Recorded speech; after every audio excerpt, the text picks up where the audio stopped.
Pagi itu, telepon berdering mengejutkanku. Ternyata, itu telepon dari pelanggan toko bunga tempatku bekerja. Biasanya aku mengantarkan sendiri bunga-bunga itu.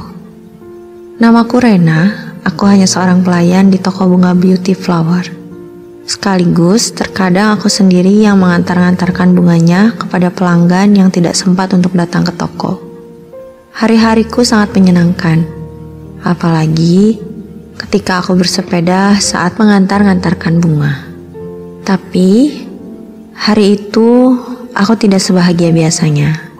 Ketika aku sedang dalam perjalanan mengantarkan bunga, tiba-tiba ada sebuah mobil yang menyenggol sepedaku, sehingga membuatku terjatuh dan terpental lumayan jauh.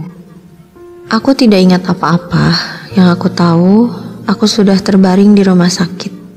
Ternyata saat pelaku mengantarkanku ke rumah sakit, ia meminta kepada pihak rumah sakit untuk tidak memberitahu identitasnya kepadaku. Tapi masih syukurlah dia mau bertanggung jawab. Tidak lama dari itu, kakakku Gina datang menjemputku. Ia terlihat sangat khawatir. Namun, aku berusaha untuk menenangkannya. Tetapi yang aku baru ingat, aku tidak tahu di mana sepedaku. Seingatku, mungkin saja sepedanya rusak karena kejadian tadi. Tapi aku tidak tahu di mana sepedaku sekarang. Akhirnya aku pun pulang ke rumah. Terlihat Bibi Anti sangat mengkhawatirkanku. Namun aku mencoba untuk menenangkannya.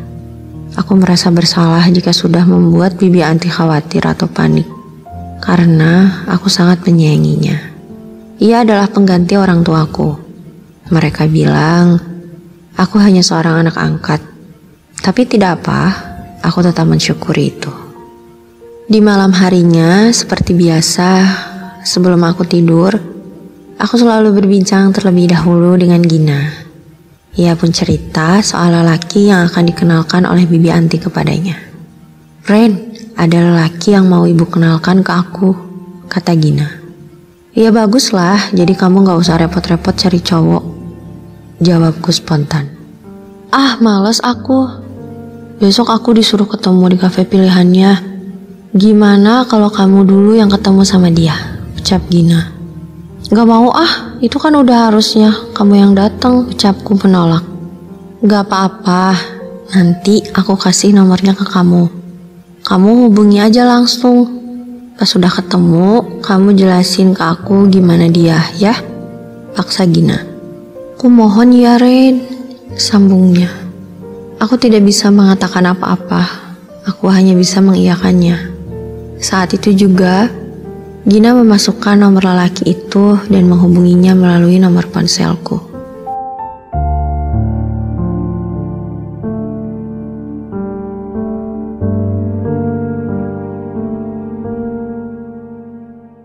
Keesokan harinya, dengan tanganku yang masih dibalut perban, aku duduk di kursi meja nomor 7. Aku melihat setiap ada orang yang masuk dari pintu masuk. Hanya bermodalkan foto lelaki itu, aku harus lebih cepat mengenal wajahnya. Untungnya tidak lama aku menunggu, ternyata lelaki yang ada di foto itu sudah datang. Aku segera menelponnya dan mengatakan bahwa aku yang berada di meja nomor 7. Aku takut jika langsung melambai kalau aku salah orang.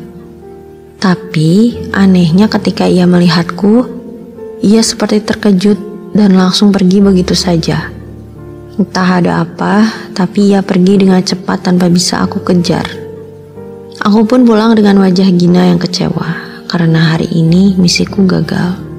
Tapi ada yang lebih aneh di malam harinya. Sepedaku tiba-tiba ada di depan rumah.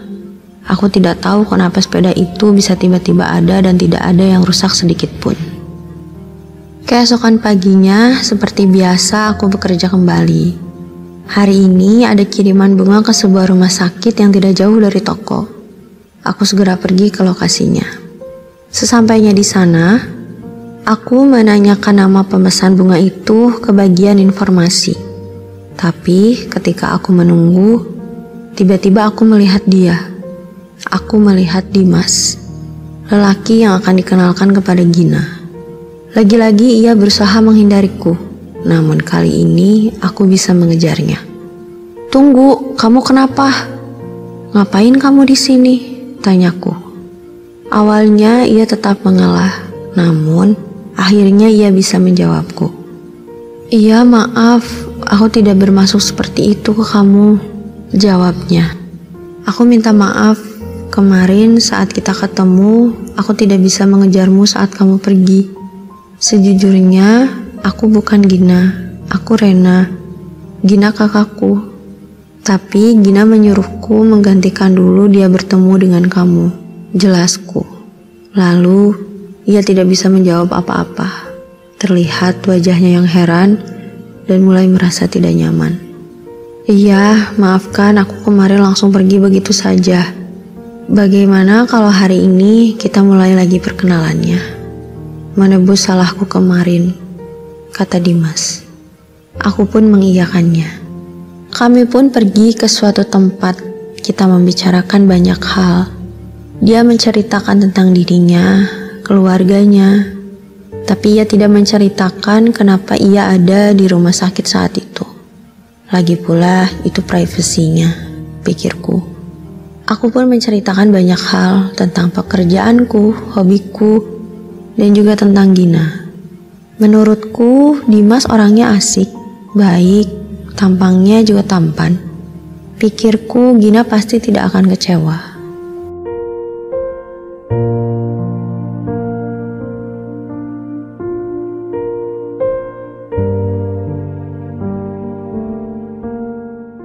Beberapa minggu berlalu, ternyata malah aku yang merasa lebih dekat dengan Dimas. Beberapa kali aku menyuruh Gina untuk menemui Dimas, tapi Gina selalu menolaknya.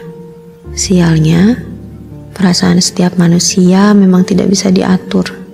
Aku dan Dimas mulai merasakan perasaan yang sama. Suatu hari, Bibi Anti membicarakan soal Dimas. Bibi Anti selama ini mengira bahwa yang selalu bertemu dengan Dimas itu Gina, bukan aku.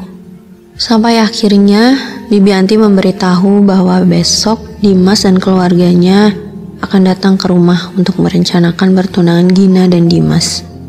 Aku benar-benar terkejut mendengarnya, karena aku ataupun Dimas tidak tahu perihal rencana itu.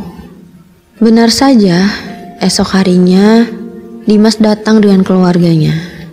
Di situ, aku dan Dimas hanya bisa diam tanpa berkata apa-apa.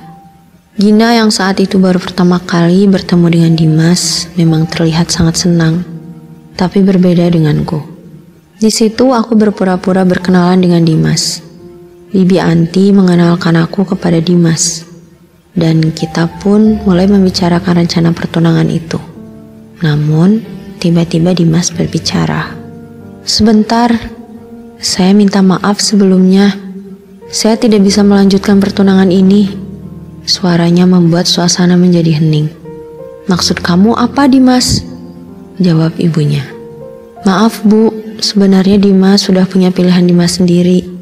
Selama ini sebenarnya ada yang gak kalian tahu," jawab Dimas menjelaskan. Aku hanya bisa menundukkan kepalaku. Sebenarnya selama ini Dimas gak pernah ketemu sama Gina. Dimas selalu ketemu dan pergi sama Rena. Karena Gina dari awal nyuruh Rena buat nemuin Dimas di kafe pertama kali. "Gin, di sini aku juga mau ucapin terima kasih. Berkat kamu, aku bisa ketemu Rena," sambung Dimas. Kami semua hanya bisa diam. Gina terlihat sangat marah padaku. Di hari itu semuanya terlihat bingung. Suasana jadi kacau. Gina pun menghampiriku dan menampar pipiku. Gina mulai histeris dan Gina berkata bahwa seharusnya ini semua tidak terjadi. Tanpa aku sangka, Gina mendorongku dan kepalaku terbentur meja. Setelah itu, aku tidak ingat apa-apa lagi. Badanku terkulai lemas. Aku rasa ada yang menutupi mataku. Aku mencium bau rumah sakit, tapi mataku masih belum bisa melihatnya. Karena mungkin dokter menutup mataku dengan perban akibat benturan tadi, pikirku. Ketika aku siuman, aku memanggil Bibi Anti. Bibi Anti pun menghampiriku dan memelukku sembari menangis. Tidak lama kemudian, dokter membuka perban di mataku. Dengan pelan dokter membukanya, dan dokter menyuruhku membukakan mata. Tapi saat aku membuka mata, aku masih merasa sangat gelap. Aku mencoba mengedipkan lagi mataku, namun masih tetap sama. Aku hanya bisa menangis karena aku tahu aku sekarang tidak bisa melihat. Bibi Anti memelukku sembari menangis.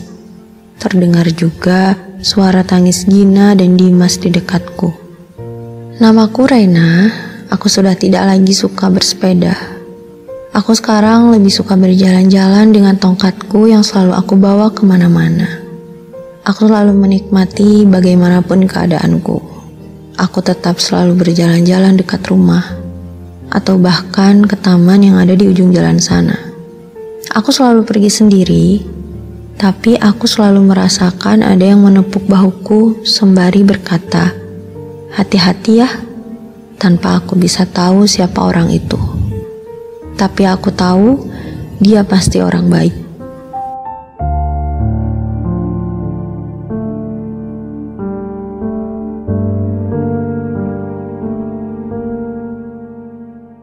Suatu hari ada telepon dari pihak rumah sakit. Ternyata mereka mengabarkan bahwa ada pendonor yang mau mendonorkan matanya untukku. Aku merasa sangat senang. Aku tidak sabar untuk bisa melihat lagi. Hari itu, hari di mana aku akan melakukan operasi. Tetapi aku harus menginap terlebih dahulu di rumah sakit.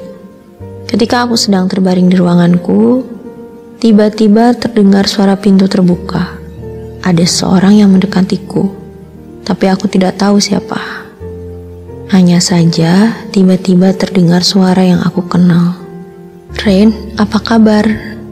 Itu seperti suara Dimas. "Dimas?" tanyaku.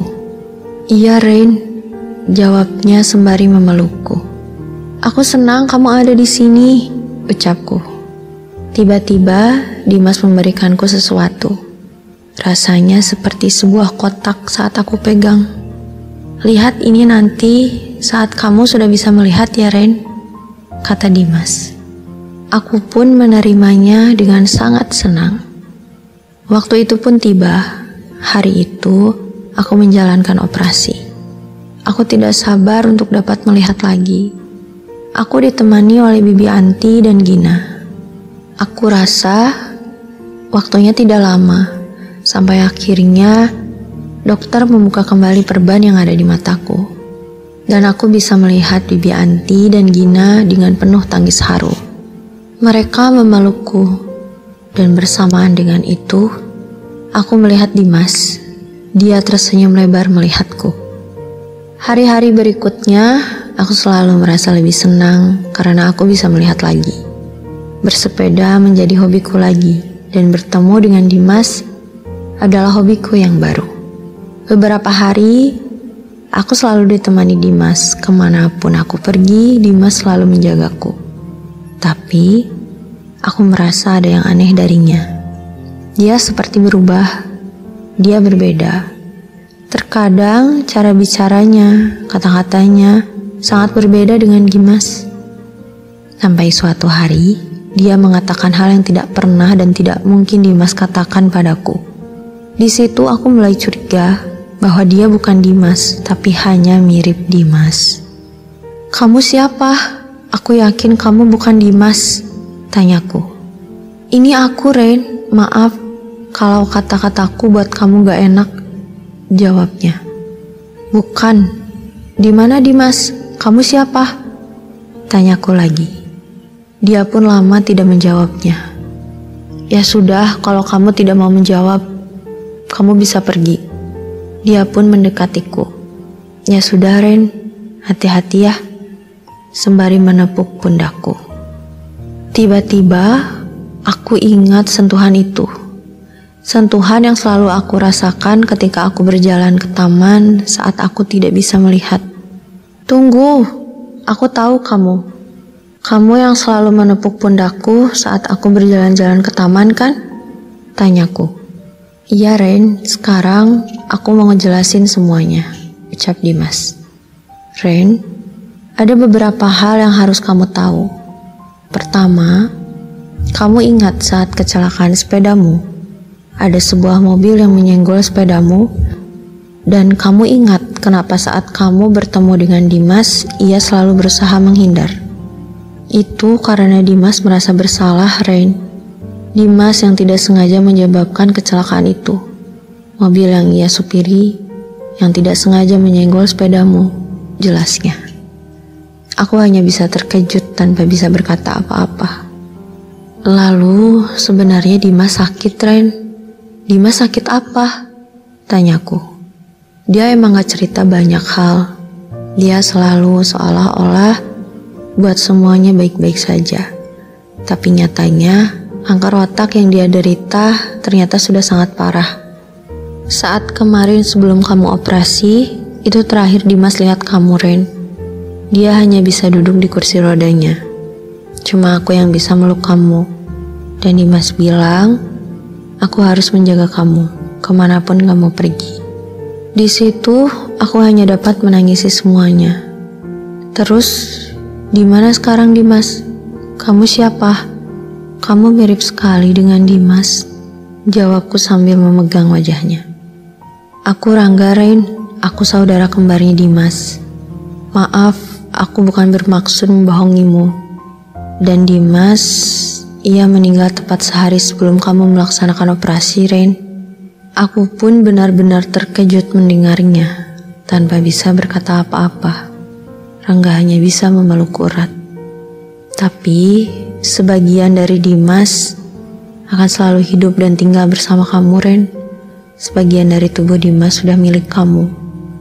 Dimas ada di sini, ucap Rangga lembut sembari mengusap kedua mataku. Ternyata pendonor mata itu adalah Dimas. Rangga pun mengantarkan aku ke makam Dimas. Di sana, aku berdoa dan mengingat kembali semua yang sudah kami lewati bersama dan kebaikan-kebaikan Dimas selama ini.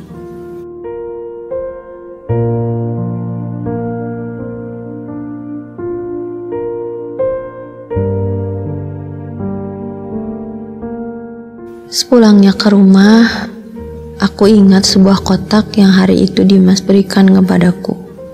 Saat aku buka kotaknya, ternyata di dalamnya terdapat sebuah buku karyanya sendiri yang berjudulkan Raina. Dan di bawahnya terdapat sepucuk surat yang bertuliskan, "Halo Ren, jika kamu baca ini, berarti kamu sudah mulai melihat lagi. Dan kamu sudah bisa bersepeda lagi. Tapi maaf, aku tidak bisa menemani kamu lebih lama lagi. Sangat beruntung aku bisa mengenalmu dan sempat memilikimu. Tapi, aku juga harus pergi. Kamu harus ingat, Rain, kamu tidak akan pernah sendiri. Sekarang, kamu akan melihat banyak hal lagi denganku. Saat kamu melihat, aku juga melihat. Karena separuh tubuhku ada di kamu. Tertanda yang ingin membersamaimu. Dimas."